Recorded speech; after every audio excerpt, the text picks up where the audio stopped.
క్రొత్త నిబంధన గ్రంథము అపోస్తలుడైన పౌలు తీతుకు రాసిన పత్రిక మొదటి అధ్యాయము. దేవుడు ఏర్పరచుకొనిన వారి విశ్వాసము నిమిత్తమును నిత్య జీవమును గూర్చిన నిరీక్షణతో కూడిన భక్తికి ఆధారమగు సత్య విషయమైన అనుభవ జ్ఞానము నిమిత్తమును దేవుని దాసుడును యేసుక్రీస్తు అపోస్తలుడునైన పౌలు మన అందరి విశ్వాస విషయంలో నా నిజమైన కుమారుడగు తీతుకు శుభమని చెప్పి వ్రాయినది. ఆ నిత్య జీవమును అబద్ధమాడనేరని దేవుడు అనాది కాలమందే వాగ్దానము చేసెను. కానీ ఇప్పుడు మన రక్షకుడైన దేవుని ఆజ్ఞ ప్రకారము నాకు అప్పగింపబడిన స్వార్థ ప్రకటన వలన తన వాక్యమును యుక్త కాలములయందు బయలుపరచెను.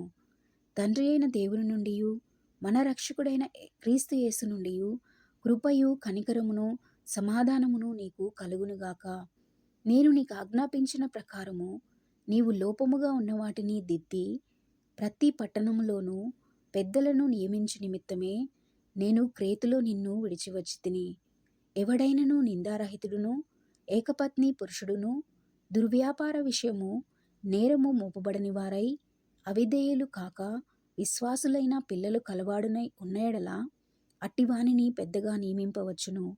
ఎందుకనగా అధ్యక్షుడు దేవుని గృహ నిర్వాహకుని వలె నిందారహితుడై ఉండవలను.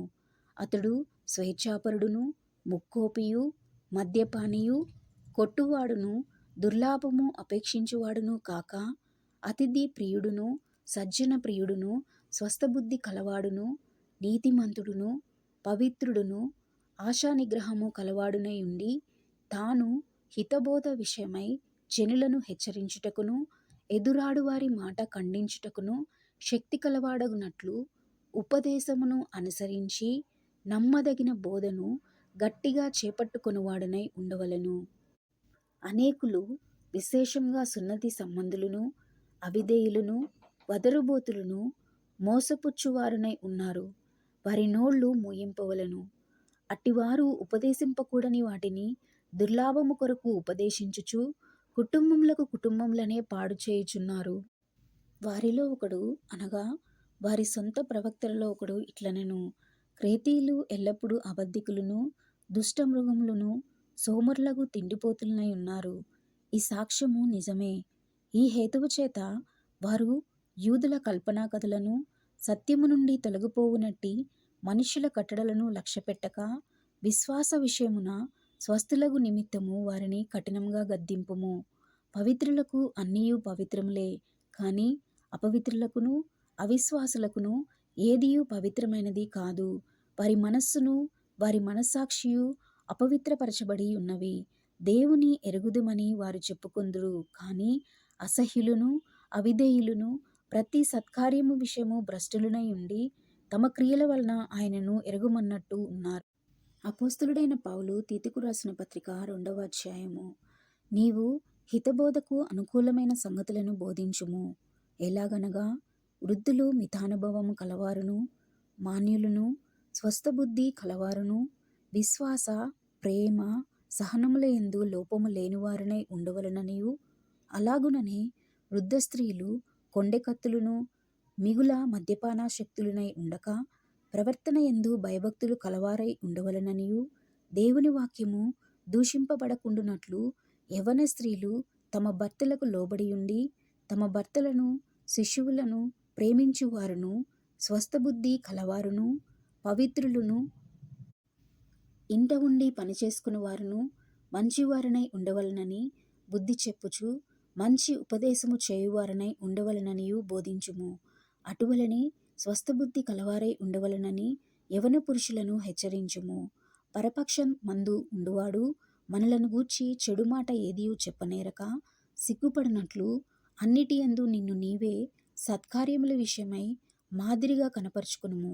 నీ ఉపదేశము మోసము లేనిదిగాను మాన్యమైనదిగాను నిరాక్షేపమైన హితవాక్యముతో కూడినదిగాను ఉండవలెను. దాసులైన వారు అన్ని విషయముల యందు మన రక్షకుడగు దేవుని ఉపదేశమును అలంకరించినట్లు తమ యజమానులకు ఎదురుమాట చెప్పక ఏమీయూ అపహరింపక సంపూర్ణమైన మంచి నమ్మకమును కనపరచుచు అన్య కార్యముల యందు వారిని సంతోషపెట్టుచు వారికి లోబడి ఉండవలనని వారిని హెచ్చరించుము. ఏలయనగా సమస్త మనుష్యులకు రక్షణకరమైన దేవుని కృప ప్రత్యక్షమై మనము భక్తిహీనతను, ఇహలోక సంబంధమైన దురాశలను విసర్జించి శుభప్రదమైన నిరీక్షణ నిమిత్తము అనగా మహాదేవుడును మన రక్షకుడునైన యేసుక్రీస్తు మహిమ యొక్క ప్రత్యక్షత కొరకు ఎదురుచూచుచు ఈ లోకంలో స్వస్థబుద్ధితోనూ నీతితోనూ భక్తితోనూ బ్రతుకుచుండవలనని మనకు బోధించుచున్నది.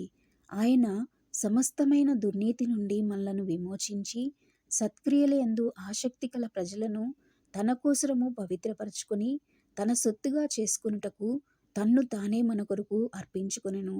వీటిని గూర్చి బోధించుచు హెచ్చరించుచు సంపూర్ణాధికారంతో దుర్బోధను ఖండించుచు నుండుము. నిన్నెవనిని తృణీకరింపనీయకుము.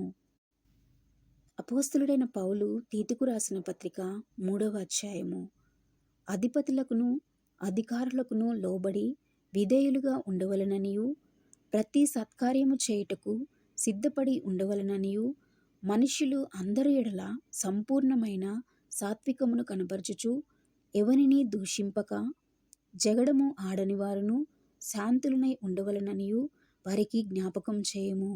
ఎందుకనగా మనము కూడా మునుపు అవివేకులమును అవిధేయులమును మోసపోయిన వారమును నానా విధములైన దురాశలకును భోగములకును దాసులములై ఉండి దుష్టత్వమునందును అసూయయందును కాలము గడుపుచు అసహ్యులమై ఒకరినొకడు ద్వేషించుచు ఉంటిమి. కానీ మన రక్షకుడైన దేవుని యొక్క దయయు మానవుల ఎడల ఆయనకున్న ప్రేమయు ప్రత్యక్షమైనప్పుడు మనము నీతిని అనుసరించి చేసిన క్రియల మూలంగా కాక తన కనికరము చొప్పుననే పునర్జన్మ సంబంధమైన స్నానము ద్వారాను పరిశుద్ధాత్మ మనకు నూతన స్వభావము కలుగుచేయుట ద్వారాను మనలను రక్షించెను.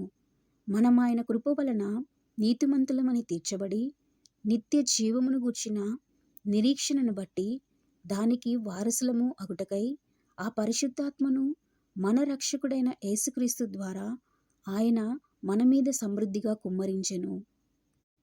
ఈ మాట నమ్మదగినది కనుక దేవుని యందు విశ్వాసముంచిన వారును సత్క్రియలను శ్రద్ధగా చేయుటయందు మనస్సుంచునట్లు నీవీ సంగతులను గూర్చి దృఢముగా చెప్పుచుండవలనని కోరుచున్నాను.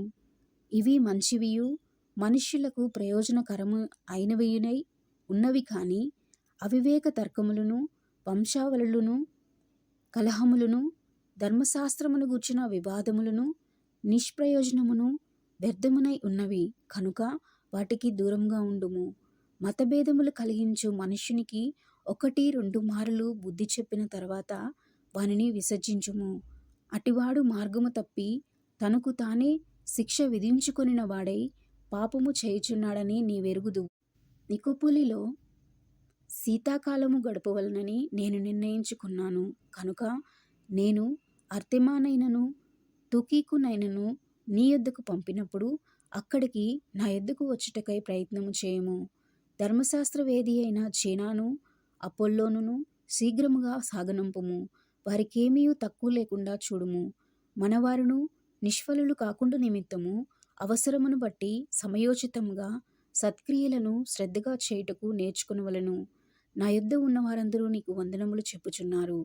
విశ్వాసమును బట్టి మమ్మను ప్రేమించు వారికి మా వందనములు చెప్పుము. కృప మీ అందరికీ తోడైయుండునుగాక.